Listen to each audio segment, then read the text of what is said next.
وبولاية عنابة احتضن مقر مجلس قضاء مدينة عنابة صبيحة اليوم مراسم افتتاح السنة القضائية 2025-2026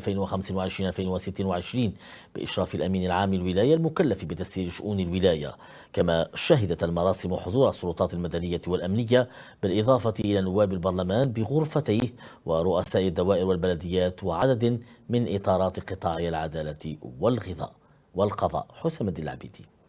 هذا اللقاء مع السلطات المحلية والعسكرية والمدنية لقينا خطاب توجيهي أشرنا فيه إلى دور القضاء في هذا الفترة والقوانين التي يتم معالجتها حاليا على مستوى المجلس الشعبي الوطني ومجهودات الدولة في إصلاح